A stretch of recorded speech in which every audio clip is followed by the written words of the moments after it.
Here we are back together again, friends, for another episode of the Juicebox Podcast.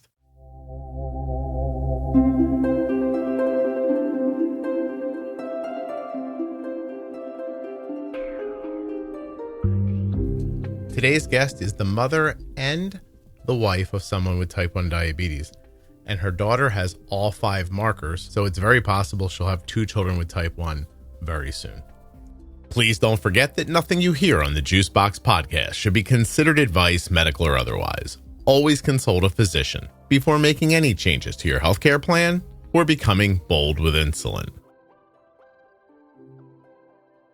If you're looking for community around type 1 diabetes, check out the Juicebox Podcast private Facebook group, Juicebox Podcast, Type 1 Diabetes. But everybody is welcome. Type 1, Type 2, gestational, loved ones, it doesn't matter to me. If you're impacted by diabetes and you're looking for support, comfort, or community, check out Juicebox Podcast, Type 1 Diabetes on Facebook. Don't forget to save 40% off of your entire order at CozyEarth.com. All you have to do is use the offer code JUICEBOX at checkout. That's JUICEBOX at checkout to save 40% at CozyEarth.com.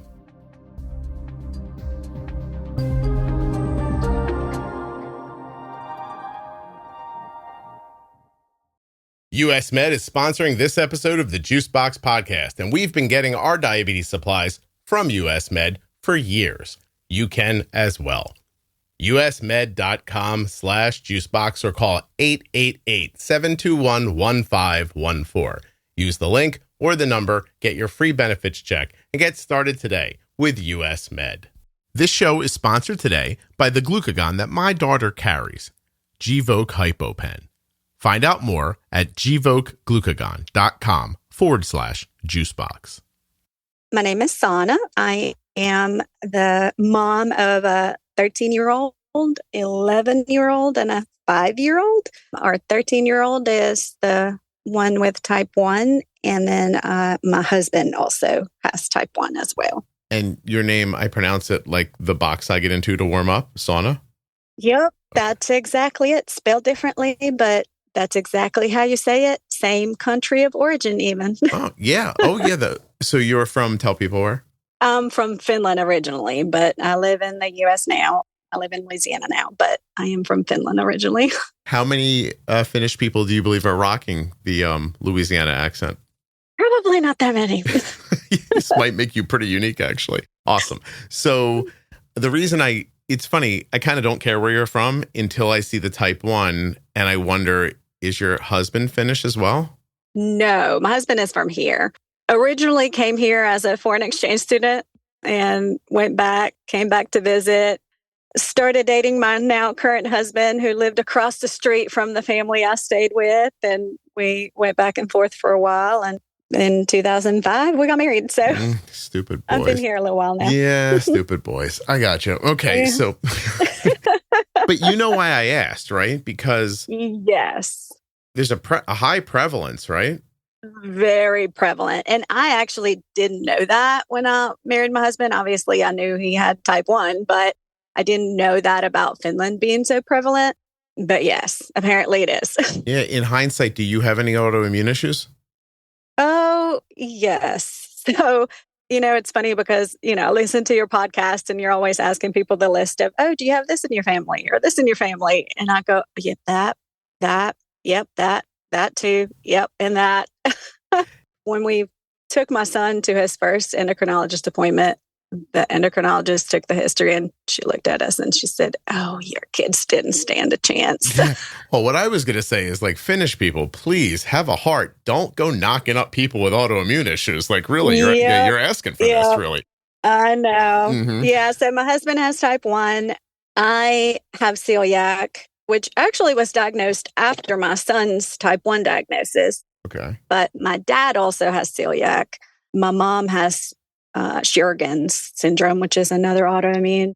And then there is diabetes in my husband's family. His grandfather had diabetes, but we're not exactly sure if it was type 2 or type 1, or possibly type 1 misdiagnosed as type 2. There's mental health, it's all there. You got it all. We got it all, yeah. You guys should move to an island and just enjoy your lives. Yeah, I think so. I have that thought all the time, by the way. I'm like, why are we doing this? Let's just give up.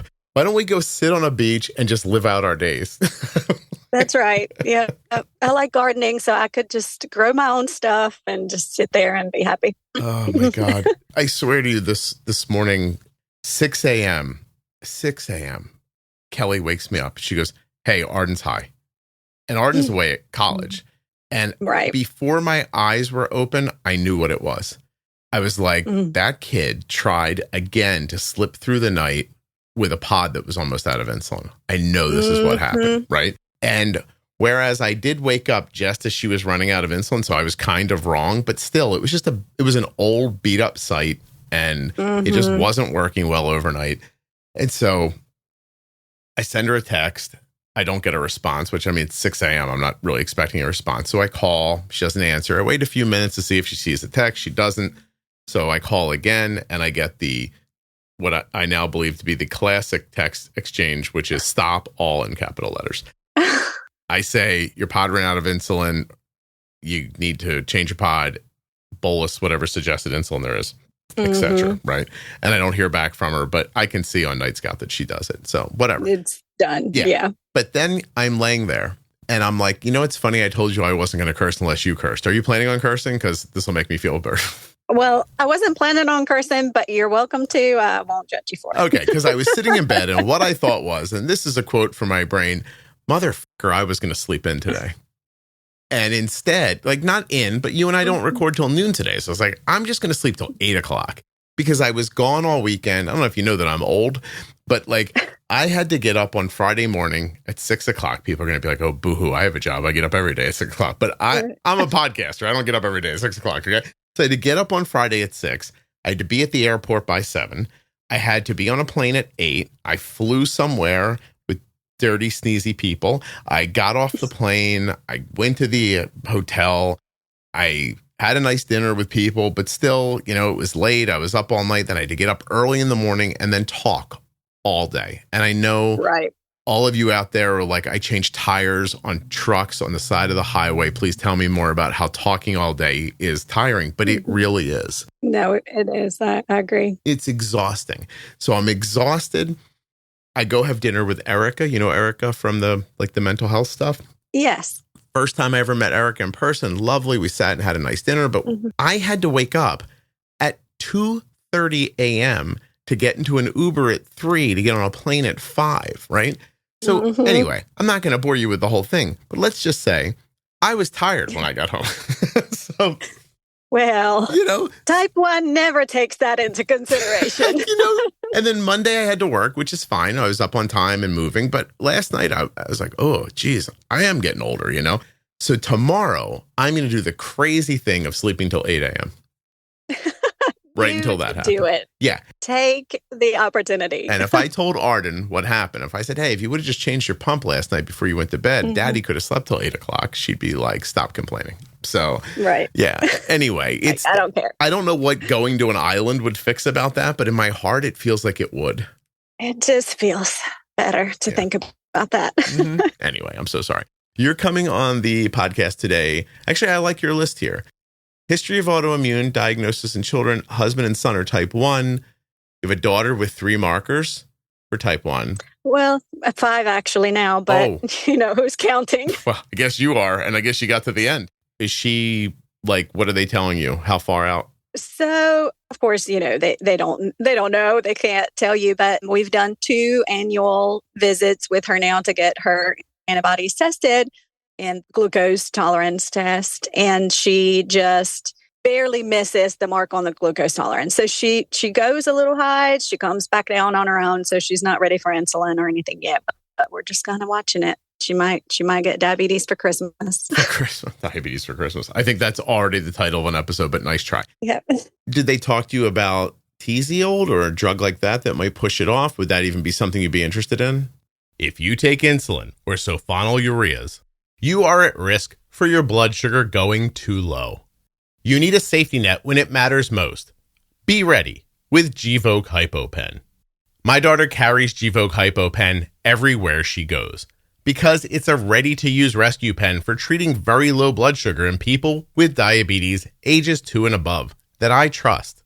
Low blood sugar emergencies can happen unexpectedly, and they demand quick action. Luckily, Gvoke HypoPen can be administered in 2 simple steps, even by yourself in certain situations. Show those around you where you store Gvoke HypoPen and how to use it. They need to know how to use Gvoke HypoPen before an emergency situation happens. Learn more about why Gvoke HypoPen is in Arden's Diabetes Toolkit at gvokeglucagon.com/juicebox. Gvoke shouldn't be used if you have a tumor in the gland on the top of your kidneys called a pheochromocytoma, or if you have a tumor in your pancreas called an insulinoma. Visit gvokeglucagon.com/risk for safety information. I don't know how you guys order your diabetes supplies like CGMs, pumps, and testing equipment, but at our house, we use US Med. And I'm going to walk you through the entire process right now. I'm looking at the email from US Med. It says, "It's time to refill your prescription. Dear Arden, please click the button below to place your next order." Then you click the button. That was it. 2 days later, I got this email. "Thank you for your order from US Med. We wanted to let you know that your order," and it gives you an order number, "was shipped via UPS ground. You can track your package at any time using the link below." And then there was a link, and then it showed up at our house. Now I'm going to walk you through the entire chain of events. On the 29th, which was a Saturday, I clicked on the email. On that Monday, the 1st, I got an email that said the order had been sent. 4 days later, on the 5th, the package arrived. If you can do it easier than that, you go get it. But if you can't, usmed.com/juicebox or call 888-721-1514. Get started today with US Med. Get your diabetes supplies the same way we do. Yeah, I mean, we did talk about TZL when we first did the very first glucose tolerance test that she failed. I'm going to be the person who's going to be hated by all who hear this when I say that we actually decided against it, which sounds absolutely crazy. Because when I get online, you know, and all these Facebook groups and things, everybody wants to get on TZL and wants to push the diagnosis further and try to extend it. But we talked about it. And for her situation, the type of child she is, I think, the treatment to do it would have been difficult. Mm-hmm.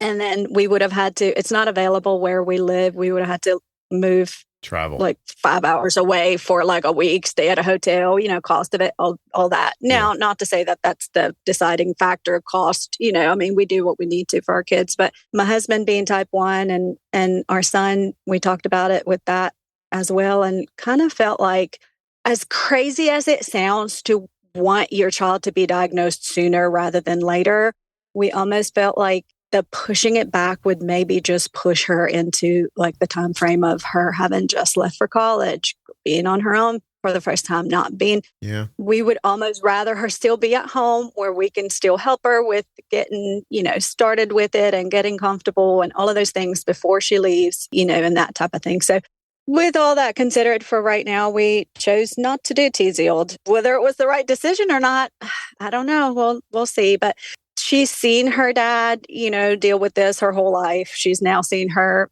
brother deal with it. It doesn't scare her. She's actually waiting for her Omnipod. And so, you know, for her, it was just the best decision for us to not to do TZL. Yeah. Listen, you don't have to explain it to me. Like, I think anything you decide is the right thing to do. Also, I'm pretty sure half the things I've done in my life have been wrong. So, you know, if you wake up the next morning, you figure like, I guess it wasn't that bad. But no, I take your point, and pushing it off to not be right around college makes sense to me, honestly. Because from what I understand about it, it's not taking it away completely. We're just kind of extending the timeline. Yeah. You know, you're hoping to slow it down from arriving. How about other stuff? Like, I know this will sound like out of the box, but like, have they thought about putting her like on a real like low dose of a GLP or something to help her beta cells along or anything like that? Well, it's funny you say that because her endocrinologist hadn't mentioned anything about that, but I spoke with another type 1 just last week, honestly, who mentioned that same thing. And they have their next appointment next month. And I was actually going to mention it because you're now the second person to ask me that. Yeah. So I don't know. That might actually be a good option, possibly. I mean, nothing to lose, really. I mean, if she tolerates it Right. well, and you can talk to a doctor about like maybe microdosing it, not exactly using as much as comes in the pen, if not necessary, because you don't want her to like. I mean, she's a kid. You're not looking for her to lose her appetite. I'm sure she's not trying to lose weight or something like that. Right. So, No. yeah. Right. So No. but if you could take in just enough to just act as a crutch, maybe if that would help her, who knows? I mean, there's studies about it, and plenty of people. You may have heard, like, there's a couple of people who've been on the podcast who have had like pretty significant implications, right? Like getting off insulin. And I've seen that. It's really amazing, honestly. I don't want anybody to misunderstand. GLP medications don't make you like not have diabetes or anything like that, right? But some people's beta cells are working-ish, and something about the GLP for some people, adds takes away a little bit of the weight, I guess, from the job, and then the beta cells can hang longer and do what they need to do. Right. So who knows? But yeah, I mean, listen, talk to a doctor and see what you think. Yeah, well, definitely. It's an open option for sure. Cool. All right. So you said something that threw me off a second ago. It took you until your kid was diagnosed to know that you have celiac, but you grew up with a father with celiac. So when you had celiac symptoms, how did you not say, I probably have celiac? Well, we tend to try to ignore our own symptoms, and, life is busy, and I don't know. I have no excuses. So funny thing is that I listened to the episode after my son was diagnosed with Arden supplements and, all of our gut problems. And I said, you know what? I think I need to start some supplements. And, I was taking, and I still take some of those actually to this day, and it helped, and then it didn't. And finally I said, you know what? I think I need an appointment with a GI doctor. And sure enough. Would you tell me what your symptoms, what were you like living with? Just a lot of bloating. I didn't have the throwing up, thankfully, but other GI symptoms. But then back and forth between then not being able to digest very well and not, being able to go, and just ongoing pain and bloating and GI, craziness. Yeah. How do you manage now? Do you just eat a certain way? I just eat gluten-free. I mean, that's all I do. And did things just like get better? Like, are you in a better place, or is it just like, is it marginally better? Is it like, oh my God, this is amazing? What kind of results? Oh, it is much, much better. Now, honestly, I forgot to say a second ago, I also had started to get like the brain fog and the inability to focus, and like couldn't look at something and listen to something else at the same time. And like enough to where my husband was like, this is not you. Like something is off. Your brain something is wrong with your brain. Turns out it was my gut. But all of that. So I've been gluten-free since January of this year. So about, almost 9 months. Yeah. And the brain fog is gone. I have energy back, all of that. It's awesome. It is much, much better. So most definitely. Oh, good much for you. improved. Well, I'm glad you figured it. How old are you, by the way? I am 40 at the end of this month. I'm glad you finally got it all straight. Your father stays gluten-free? He does. Yep. His actually was the type where with the skin rash is how he was diagnosed. When, of course, after that, endoscopy and all of that to confirm. But he doesn't really get a lot of GI issues. He obviously doesn't eat gluten, but could and wouldn't get, the GI issues. So that's kind of interesting. It's crazy how different ways it impacts different people. For sure. Some of those people have like that silent celiac where like they really like don't have any outward symptoms, but obviously there's like damage happening inside and just really something. Yeah. Really interesting. Yeah. Both of your parents are from Finland, right? Yes. Yes. Okay. In what world? I'm sorry to go backwards.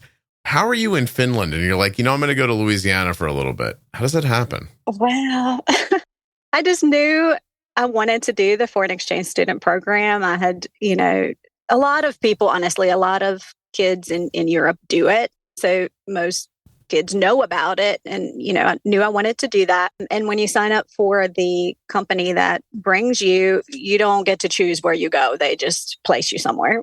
And so it was kind of just by chance I happened to be placed over here.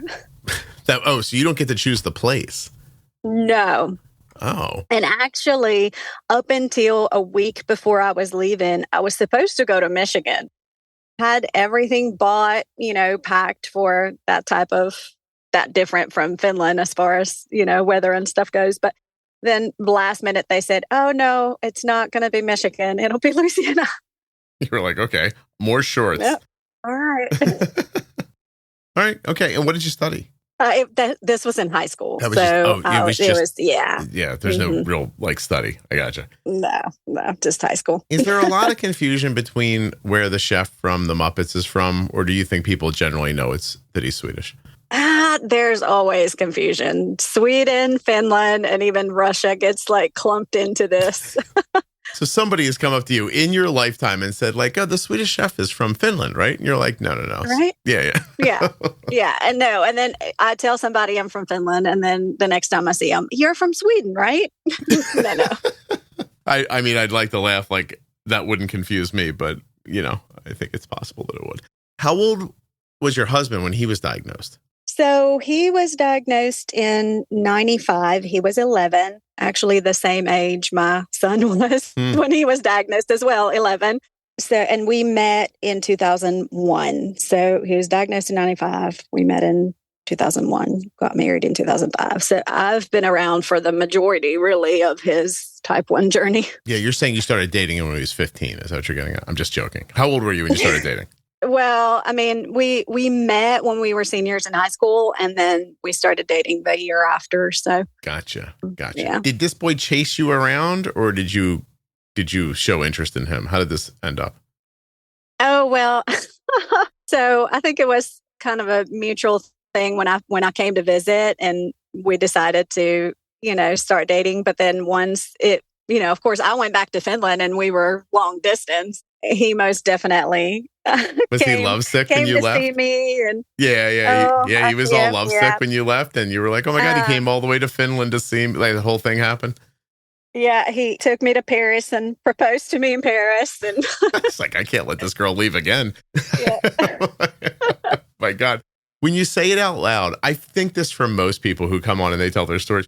When you say it out loud, do you think, oh my God, this is like a 4-episode arc on a CW show? Right. That's nice though. All right. So you guys meet as seniors in high school. What do you know about diabetes while you're dating? How much does it impact your dating life back then? This is, I guess, embarrassing to say the least, but I honestly did not know that much about it. I knew he had type 1. I knew, he had his shots, and he was still MDI until first years of our marriage. Even he didn't get his first pump until right before our son was born. So I knew he had his insulin. I knew he took shots, and at that point he was still on, he didn't get on Lantus until 2006. So for the very first years, he was still on old fashioned MPH, right. Saana, this is really interesting though, because this is not me saying you did something wrong. I'm just asking the question. Okay. But how does that happen?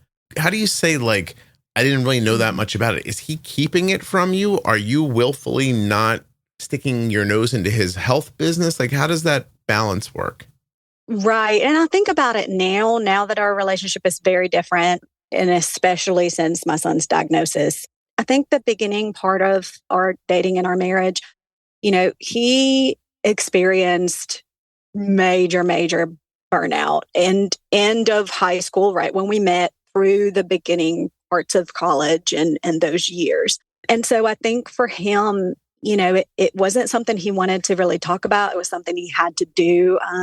He didn't do it very well at the time, but, enough to stay alive. He didn't want our relationship to be where I felt like a mom. And of course, I didn't want to be the wife that felt like a mom either. Yeah, sure. I'm not your mother.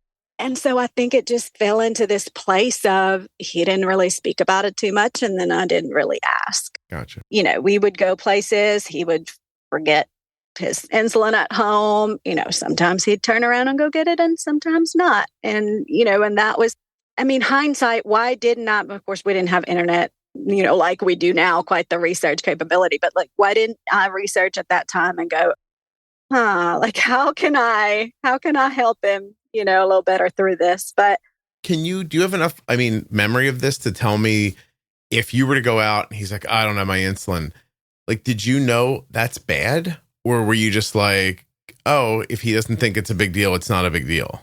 Right, I knew it was bad and he would go high, but he would just say, oh, it's okay. I'll just take it when I get home. It'll be fine. Like, I didn't realize what that high meant long term. Like, I didn't realize how bad was. I see. So like, I knew it was bad. Honestly, lows weren't really an issue. He wasn't using enough insulin to be low? Yeah, like I didn't really learn about lows, I guess, because lows really weren't that much of an issue. Right. Highs were an issue. And so, but I didn't really know what those highs would bring further down the road. So now your son's diagnosed when he's 11. How old is he now? He's 13 now. He was almost 12, so it's been a year and a half. A year. Okay, year and a half. You've been a mom of somebody with type 1. You've been married for, I'm going to guess at least 13 years. 20. Yeah. Coming up to almost 20. I was going to say, God, did you guys get married when you were 20 years old? Yes, we did. I thought we were young, and now I'm realizing apparently you were younger. I'll get back to that. But you've been the mom of a child with type 1 for a year and a half. Mm-hmm. Put yourself in a car. You're driving to dinner. You're going to be gone for a while, just like an old date. You're going to go to dinner. You're going to see a movie. You'll be home later. And your son goes, I don't have my insulin. It's okay. I'll take it when I get home. What do you say to him? Right. I say, you turn around right now and you come home to get it. Like, there's no way I would let him do that. Yeah. But why? What do you know now or what do you feel now? Know or feel, doesn't matter to me, that you would have that reaction? Well, I think, and to this, I think we do need to backtrack a little bit before my son's diagnosis, because I started to learn, what those highs meant a little before, when my husband actually started having, years later, but he started having some complications, some issues with his eyes. He's had diabetic retinopathy, vitrectomies in both eyes, countless laser surgeries, cataract surgeries, all of that stuff. So sitting through all those appointments, sitting through, all of those things that go with those complications, obviously at that point, it was very apparent, that those eyes do affect you, and all of this is happening now. But that was years later. I think it took our son being born for my husband to really kind of snap out of that burnout and really start doing a little bit better. But even once he started doing better, he wasn't doing great. I listened to one episode and there was a girl, I can't remember her name now, but she was talking about her pump being kind of like just her basal machine. Mm-hmm. And I went back home and I said, I found you. And he said, oh, yep, that's true. That's pretty much what I used to do. And so even, when he finally got a pump, which wasn't until, it's been 13 years ago now, he wasn't really doing great with it. Mm-hmm. But it was better. And so all the doctors and everyone he saw had always just said, this is kind of no one had really put out the idea that a normal A1C was possible for him. Okay. It was just kind of like this idea. I remember going to one doctor's appointment and the lady looked at us and said, well, he'll be dead before 40. And that was just kind of like the idea that it is. How old do you think you were when that happened? How old was he? Oh, probably, in our 20s, mid-20s, maybe. Oh, wow. So you got 15 years left. Right. But that didn't stop him. It was you think it's the baby that stopped him. When my son was born, he did start doing a little better. Obviously, like I said, he got a pump finally. But then he was kind of using the pump as a basal machine, still not doing great with it. And I will tell you to this day that honestly, what really happened was my son's diagnosis. As crazy as it sounds, and as crazy as it sounds to I'm not happy about my son's diagnosis, but I truly believe that it saved my husband's life. Let me cut you off and then tell me why, okay? Hold on a second. You got to be the 20th person to say this to me. I'm going to spend my whole life trying to understand this whole thing. And I genuinely believe, and I don't mean this as condemnation on people. I just think this is something that's just very human.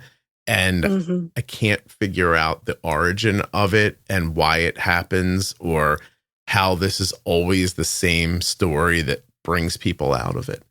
But yeah, it really is fascinating. It just, I know there's somebody's going to say there's a simple answer, like people feel, like they can't, that they're never going to die, right? They're impervious and everything like that. Everyone always thinks it's not going to be them. But like, why? Like, why in the face of all that information? Why in the face of being told by a doctor you're not going to live for 15 more years?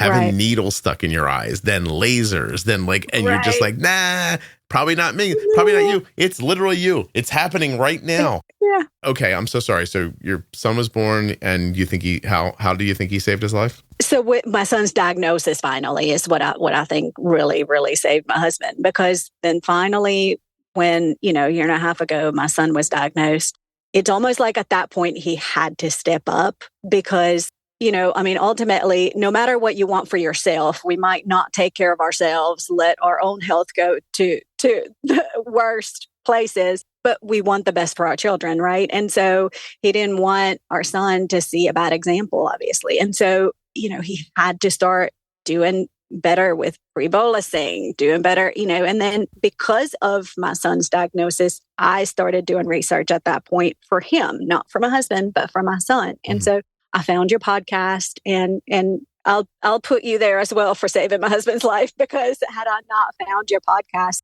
and found out all of these things about the pump that my husband already has that we then wanted for my son as well, listening to all those episodes, all of that, I started tweaking my son's numbers. I got him to where his A1C was 5.3 and he was level. And so my husband sees that. All of a sudden, I go home and he says, well, could you look at my numbers? Now, mind you, he had never shared his, I was not following him. I was not following his numbers. I was not logging onto his T-Connect and looking at his numbers. I was not doing any of those things before. But all of a sudden, when he saw me looking at the algorithms, finding out about all this information for my son, he thought, well, maybe you can help me too.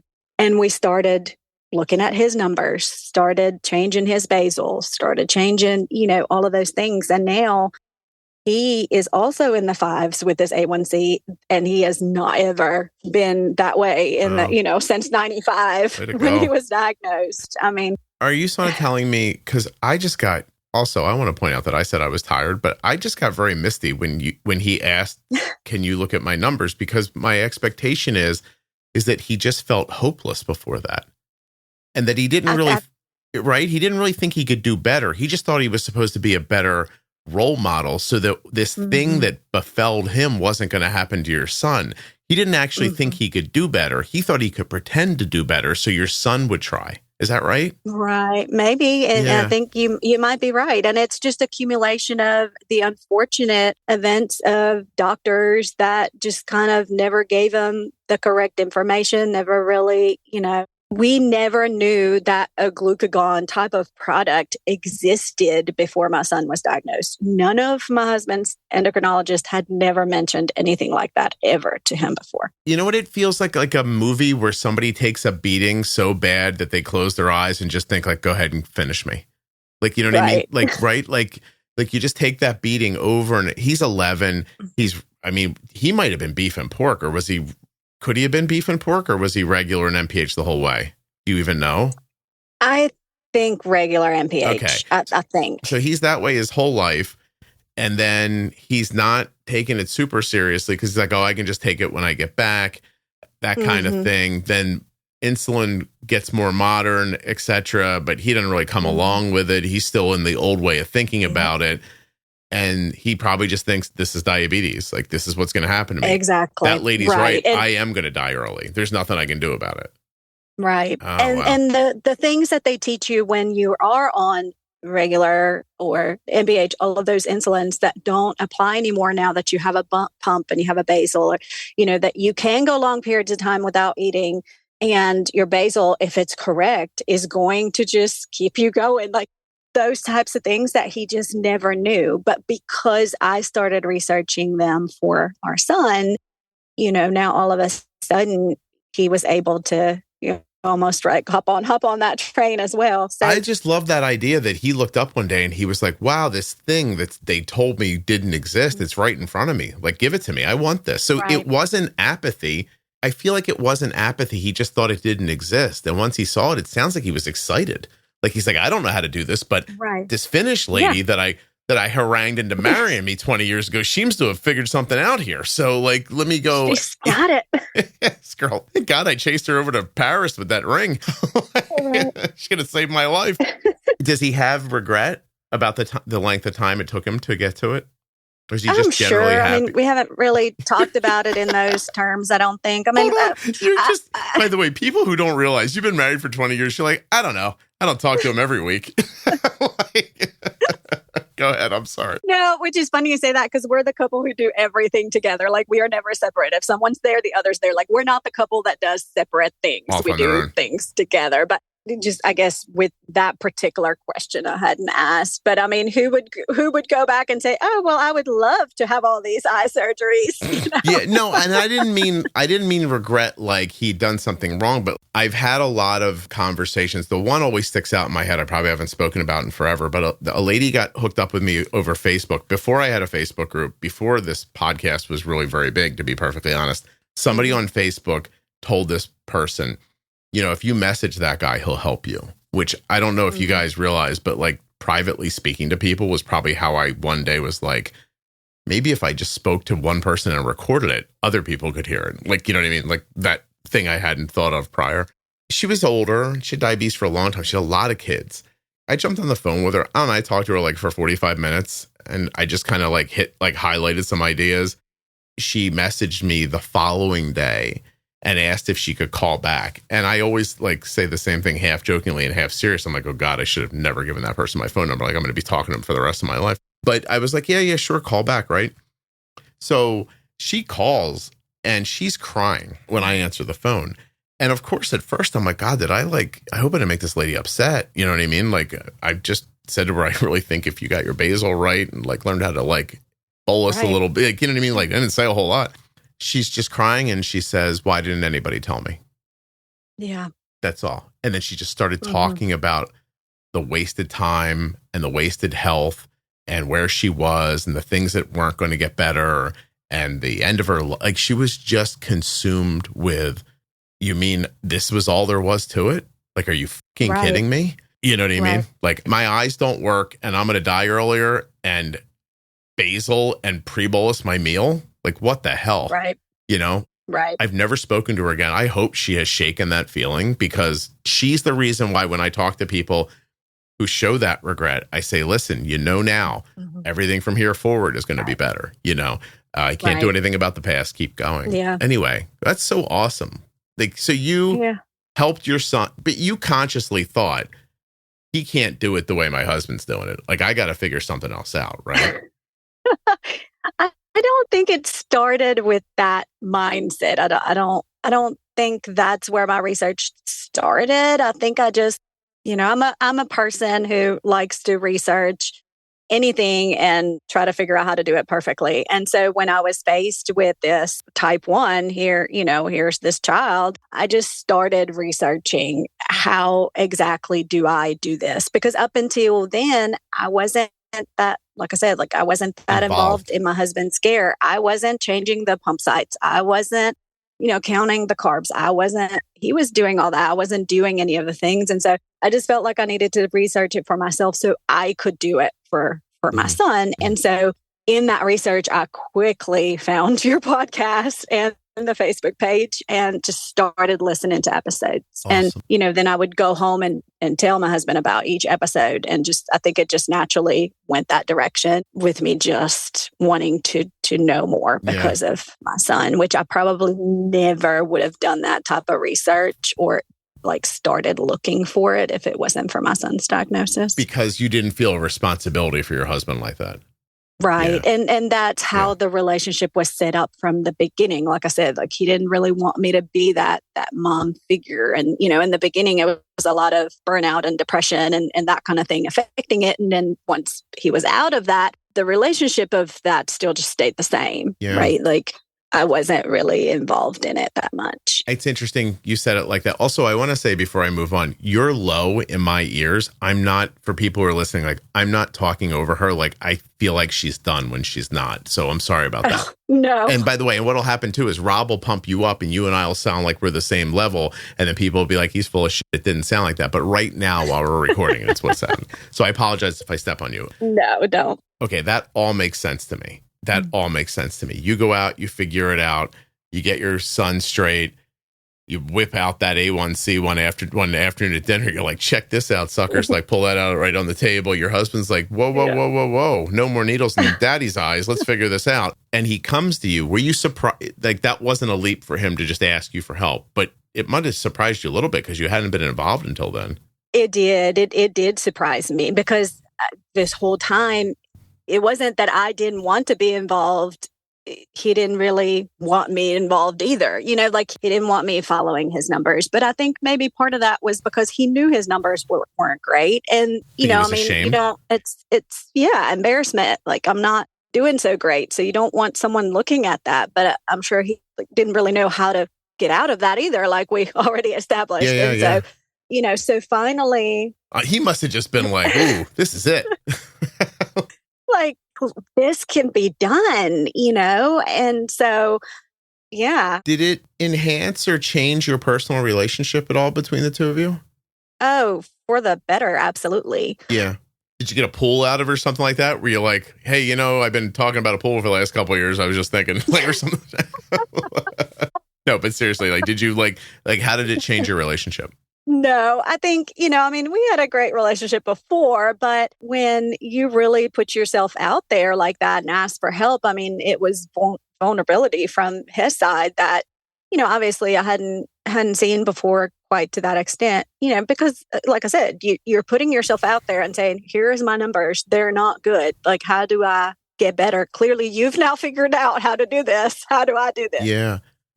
And so it put conversations out there that, just a closer relationship between us than even what we had before. Yeah, because I keep thinking like if he's hiding his health, which is to a large extent, not to some extent, to a large extent, is hiding who he is and what's happening to him. And then once he opens up to you about it, it must be a relief for him to just be like, oh, I don't have to hide this stuff anymore. And be we're embarrassed. Figuring it out together. Yeah. Like do a whole little thing here where we're a bit of a team, which you probably were in other things. Right. Oh, yes, absolutely. Like we've had a great marriage, and our marriage was not suffering at the time, but just that part of it, wasn't. We weren't doing that part together, and so now we're doing not just my son's care together, but his as well. Obviously, I don't, he changes his own site still. And I don't, like I'm still not his mom, but. Hold still. I'll rip off that CGM for you. You're not doing that stuff. No. But still, it just really, I think, did bring us closer than what we were before. That's awesome. Do you ever have that feeling though? Do you ever see him not doing something? You're like, this chucklehead, if he just bolused right here. Like, do you ever? Come on. Yep. But now it's almost like, because now I have the knowledge too, I can, whether it just be more gently or jokingly or whatever, just kind of tell him like, maybe you should have pre-bolused a little more there, because I have the knowledge now. So I try not to be nagging or annoying or any of that stuff, but I can find a way to still mention it now and because sometimes, even as our children who are type 1s grow to be adults, I don't want to micromanage my son forever either. Sure. But they need someone who's still gonna, sometimes give you that nudge. I think so. I tell Arden when she seems, because there's times she's, obviously annoyed. She's talked about it on here before. She's like, I don't know what it is. She goes, as soon as you tell me to do something, I don't want to do it. Right. I was like, well, from my experience, that might be something you got from your mom. But at the same time, like, I get her point. Like, she's like, I know what to do. I'm happy to do it, blah, blah, blah. But if you tell me, she's like, I get like instantly irritated by it. But there are times where she still needs someone to say, hey, look, I think you should, bolus here or do this or like, I'm looking at your graph and lately it seems like you're not pre-bolusing your meals and like just want to remind you to do that. Like, Right. And I know what you're saying. Like there's kind of ways to slip it into conversation where it feels a little less directive. But I also, when I do that, I feel like I prefer to be direct, but she doesn't love it. And so like we find our own language around it. Right. The other night she was talking to Kelly on a FaceTime from school. And I popped in. I'm like, hey, what's up? And we were just chatting a little bit and everything. And I said, hey, I have 2 questions. I know you don't like me asking you about this stuff, but like, I just need a yes or a no because I think you need some settings changed. And I need to know if this is happening or this is happening. So I know what to do with the settings or what to suggest to you for the settings. And she's like, Dad, stop. Don't say whatever you're going to say. She goes, we need therapy over this. And I was like, and by the way, what she meant was I need therapy because every time you talk, I'm like, no, go away. And she even knows, like when we talk about it, she's like, it doesn't make any sense. I don't mind when you tell me about anything else. It's really, it's interesting. And so I try to really take that into account. And I just said, okay. I'm like, listen, I'm going out to pick up a pizza right now. I looked at Kelly and I said, I need to know how much GLP she shot this weekend. And I need to know what her insulin to carb ratio is during the day. I was like, you find out those things for me, right? Yeah. I get home and Kelly goes, she said she did the things you told her to do. And I was like, oh, yeah? I'm like, she wouldn't be more clear about that? She goes, if you asked her, she does it. That's as much as she wants to talk about it. I'm like, that's it. I'm like, all right, whatever. But even that is like, that could sound crazy to people. But I've been watching this adjustment happen slowly for so many years. Like I get that she doesn't want to talk about it a lot. And so I'm trying to be respectful of that and not push our relationship. Like I would never want to push our relationship to a point where she's just like, that's it, get away. Because to your point about your son and maybe about your husband too, like, she still needs help sometimes. Right. And I don't want her to get to the point where she's too proud to ask and we've gotten to some weird place where it can't happen. So I play the game by her rules mostly. That makes sense. Yeah. Oh, absolutely. And, now seeing that, of course, it's a balancing act of how we deal with my son's diabetes now as well, because we've seen what it does. It's different than, I guess, for a lot of first time, diagnosed, never has dealt with type 1 before, and the doctors tell you, oh, a little bit of high is okay, as long as they come back down. But now, like, we've seen what it does. And so I think that, like, I'm even more hyper aware of highs but at the same time, it's a balancing act of how much do I micromanage and then not get onto the mental side of, so. Right. Because the doctor's not wrong.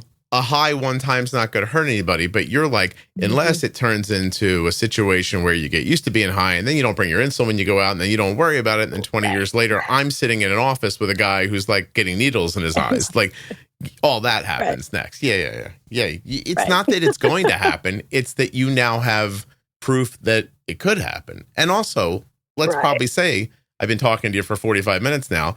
I bet your husband's a pretty bright guy. He's probably a pretty hard worker, probably does like a great dad, all this stuff. Like he's not a guy who's running around ignoring he doesn't appear to be a guy who's running around ignoring his health, right?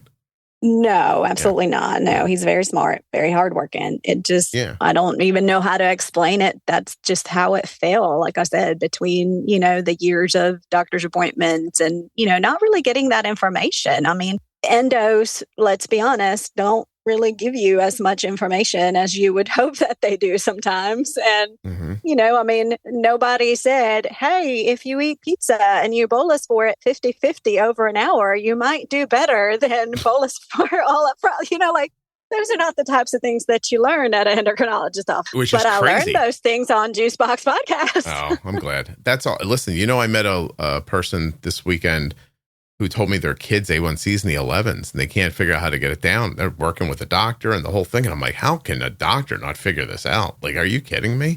An 11? Like, you can't figure this out? Lady's very motivated, interested, like not intelligent, like the whole thing doesn't matter. What is in your note here about hospitals and first endo misinformation? What did you want to talk about that? around your son's diagnosis? Well, initially, I think I requested to be on the podcast right after my son's diagnosis. And then, 9 months down the road, I ended up having to cancel that appointment and reschedule for another 9 months. So I think at that time when I made those notes, I had thought to talk about his diagnosis a little bit and the way that went. The hospital that we took him to absolutely gave us horrible, horrible advice, sent us home with regular insulin for him. Really? Yes. Kept giving him regular in the hospital. And when I said, this is not working, like this is not, just finally I had to beg them to discharge us. And the prescription they sent for him was regular. So like this still happens. And I feel for the families who truly don't know better because they don't have type 1 prior experience. Yeah. I knew this is not the insulin my husband is on. Like this is not what works for him. So why are we... This 2022? Yes. No, 2023. In America, the United States of, right around here? Yes. Yeah. Yes. Way to go, everybody. Yes. Yeah, okay. Jeez. It makes your head, makes my brain hurt. Yeah.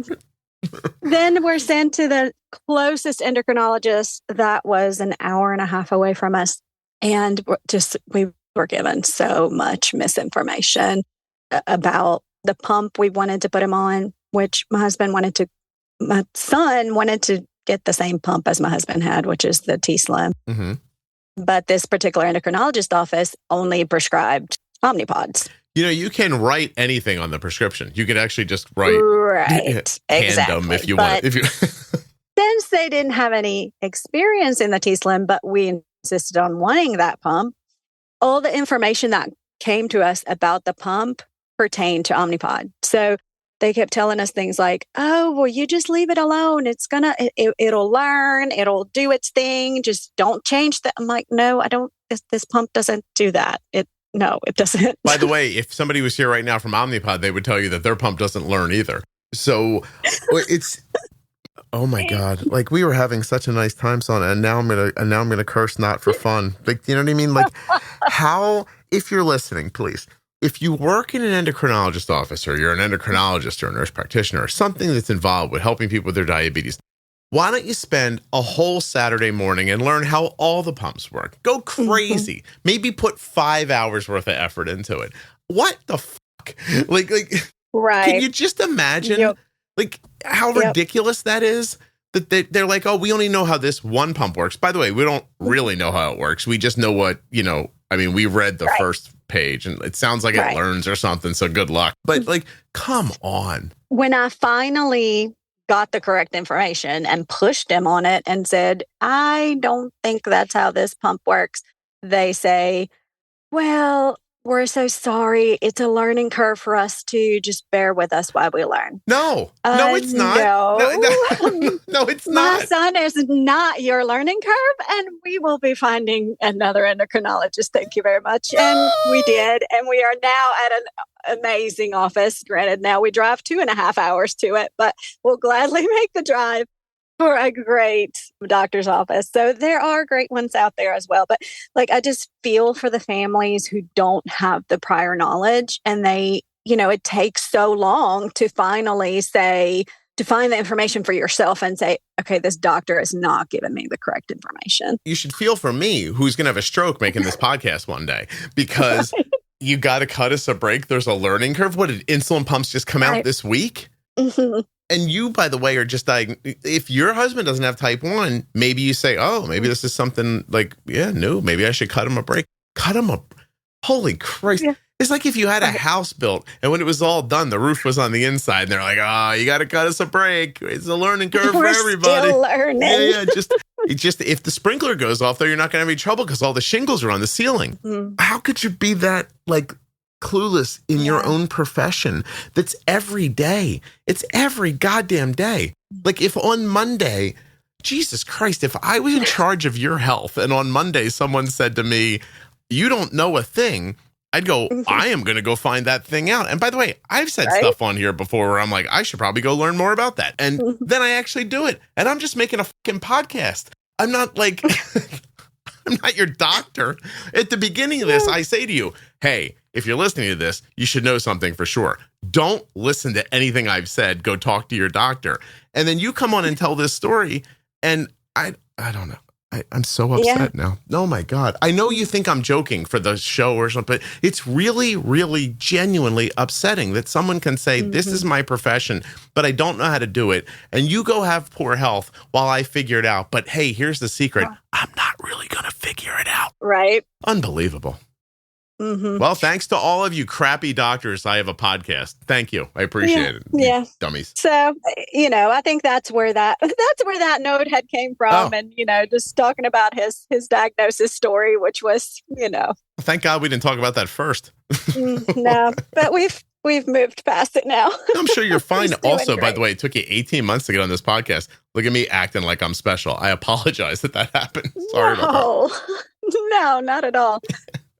I think honestly, that's the time I needed to get to, where I'm at now with what I feel like were more important things to talk about than just, diagnosis stories. I would say also that there's part of the reason it takes time to get on the podcast is because when people reach out who are more newly diagnosed, it's my hope that they'll have more experiences before they come on. Like, because every once in a while, it's nice to hear from somebody who's just like, gobsmacked by the whole thing, so you can hear that perspective, but mostly that perspective lacks direction. So absolutely. Yeah. No, it sounds like you guys are doing really well. I'm happy for your husband and you and your daughter, who's gonna just like cruise because of all the stuff you figured out.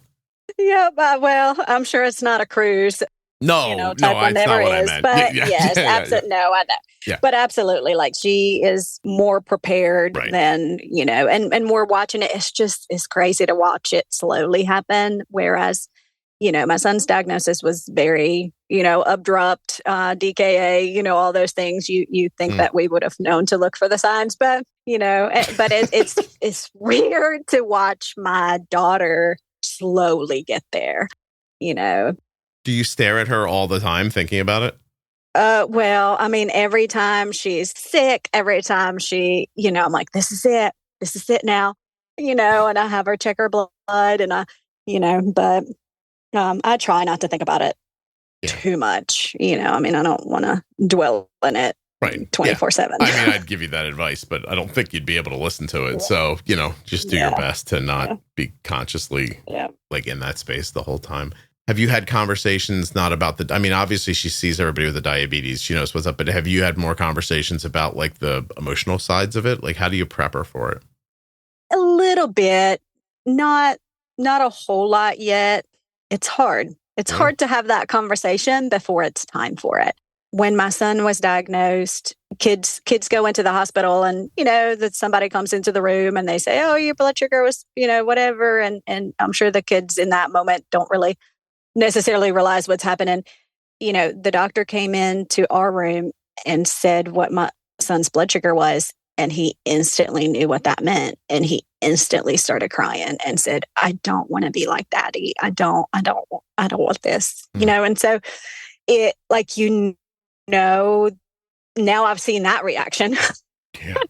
And so now I think I'm avoiding that conversation with my daughter maybe, but I mean, slowly we're bringing some of that into the conversation as well. But that must have hit your husband hard, huh?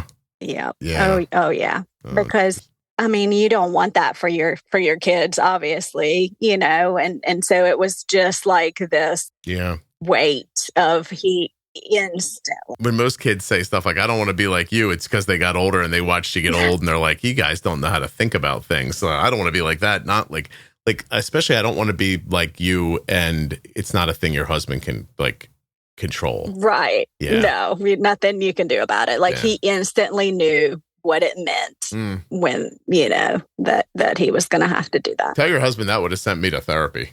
I would have been like, oh, okay. You know what? After we get out of here, I'm going to go call a doctor too. Yeah. That sucks. Dude, this diabetes thing is for the birds. You know what I mean? Mm-hmm. really, really Any way you slice it. But, all of this bad stuff being said, I will say that, like I said, I do believe that my son's diagnosis, like I said, saved my husband's life, but also saved his life as well in a different way. Like I see so much change in my son, positive change of, being a stronger person than he was before, being able to deal with situations diabetes is also going to teach you things and change your personality in a good way as well. So it's not all bad. It's going to show you who you are. That's for sure. Right. Yeah. So the problem is when you're not a person who rises to those occasions, and, it sounds like your son is, which is awesome. It's just that, some people, hey, we've talked about it before. Like, we've had long conversations about why do some people crumble when other people excel? And right. It's not like one of them tried harder or something like that. Right. It's just some sort of internal, this is how my reaction is. This is just what it is. People could say, oh, you gotta do this or do that, but that's not easy. You're having the reaction you're having. Nobody's in charge of the reaction they're having, generally speaking. So, right. Yeah. Geez. All right. Well, do you have anything else to add? Because this was great. And now all my adrenaline's gone from being mad at your doctor. So it's going to be hard for me to keep going now. But do you have anything? No. Is there anything we haven't talked about that we should have? No, I want to thank you so much because, this your podcast has truly, truly been such a blessing for our family.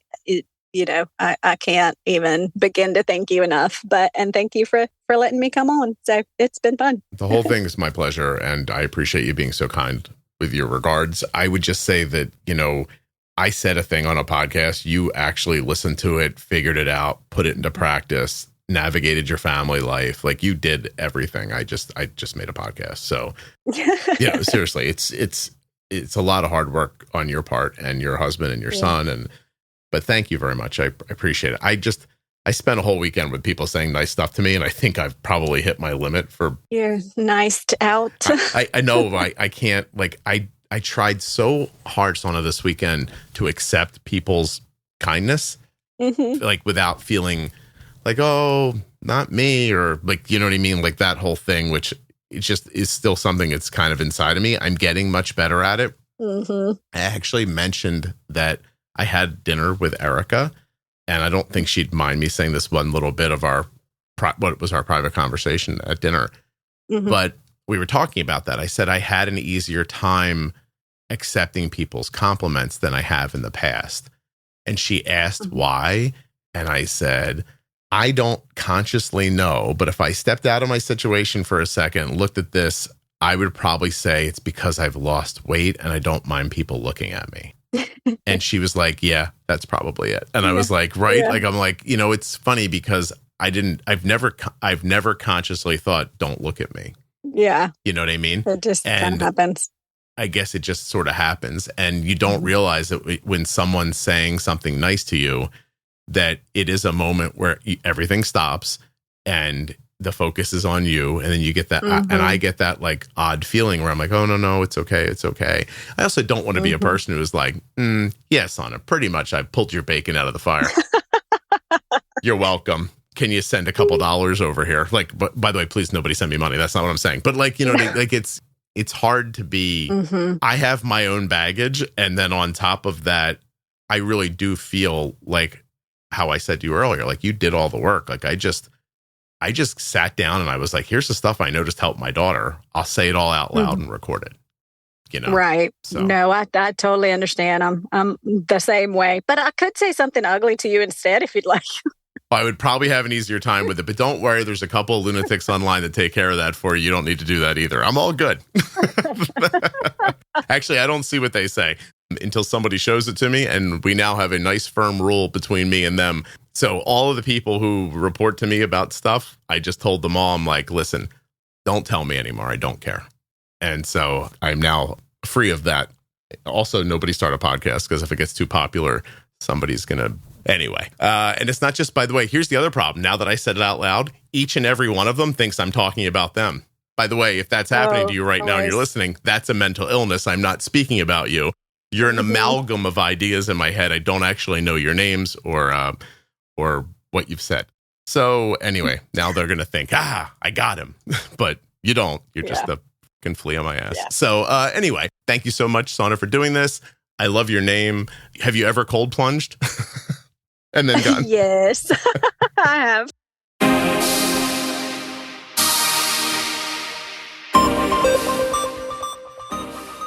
US Med sponsored this episode of the Juicebox Podcast.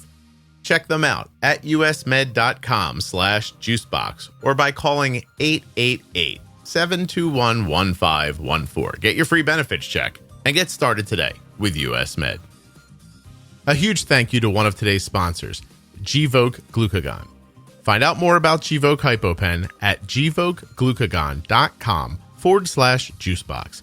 You spell that GVOKEGLUCAGON.com/juicebox. If you're newly diagnosed, check out the Bold Beginnings series.